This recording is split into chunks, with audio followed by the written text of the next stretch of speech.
ذوالحج کے مبارک ایام شروع ہوتے ہی ایک سوال بہت کثرت سے پوچھا جاتا ہے، کیا قربانی کرنے والے کے لیے بال اور ناخن کاٹنا منع ہے؟ اور یہ ممانعت کب سے شروع ہوتی ہے؟ قرآن و سنت اور اقوال فقہا کی روشنی میں اس مسئلے کو سمجھنے کی کوشش کرتے ہیں۔ نبی رحمت صلی اللہ تعالی علیہ وسلم نے ارشاد فرمایا، صحیح مسلم شریف کی روایت ہے، اذا رأيتم هلال ذي الحجة وأراد أحدكم أن يضحي لا يأخذ من شعره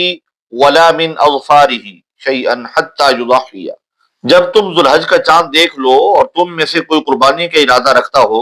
تو وہ قربانی کرنے تک اپنے بالوں اور ناخنوں میں سے کچھ نہ کاٹے۔ ایک اور روایت میں فرمایا، وہ اپنے بالوں اور اپنے جسم سے کسی چیز کو نہ چھیڑے۔ مسند امام احمد بن حنبل کی یہ روایت ہے۔ علماء کرام فرماتے ہیں کہ اس حدیث کا تعلق اس مسلمان سے جو قربانی کرنے والا ہو، لہذا جیسے ہی یکم ذوالحج کا چاند نظر آ جائے، یعنی ذوالحج کا چاند نظر آ جائے اور یکم ہو جائے، اس وقت سے قربانی کرنے تک بال، ناخن اور جسم کے زائد بال نہ کاٹنا یہ مستحب ہے اور باعث ثواب ہے۔ اور اس سال 2026 میں ماہ ذوالحج شریف کی یکم ہونے کے جو چانسز ہیں وہ یا پیر کو یا منگل کو ہیں، یعنی رویت ہلال کمیٹی اتوار کو اپنے اجلاس کرے گی، تو احتیاط یہ ہے کہ ہفتے اور اتوار کو آپ خط وغیرہ کروا لیں اور جسم کے اضافی جو بال ہیں انہیں کاٹنا چاہتے ہیں کاٹ لیں، اور جو خط وغیرہ کروانا چاہتے ہیں، ناخن اور بال کاٹنے ہیں تو وہ کاٹ لیں،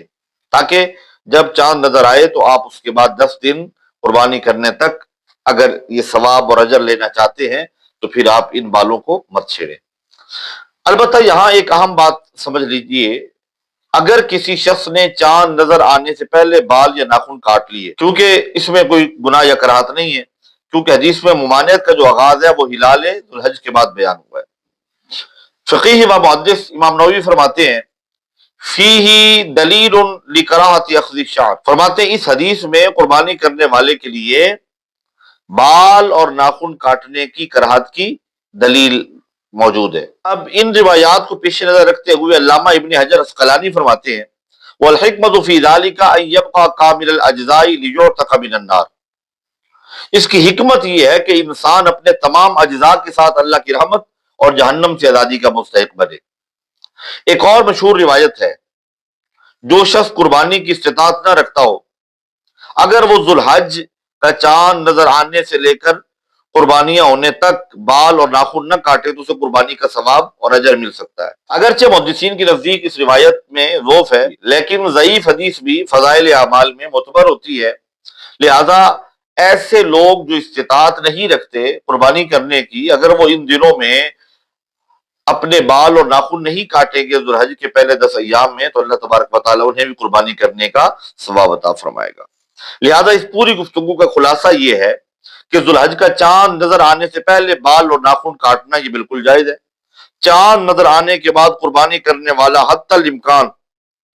بال اور ناخن نہ کاٹے تاکہ وہ ثواب کا مستحق ٹھہرے۔ اور یہ جو عمل ہے کہ ان 10 ایام میں بال اور ناخن نہ کاٹنا، یہ سنت مصطفیٰ صلی اللہ علیہ وسلم کی اتباع ہے اور عظیم اجر کا ذریعہ ہے۔ اور اگر کوئی لاعلمی میں کاٹ لیتا ہے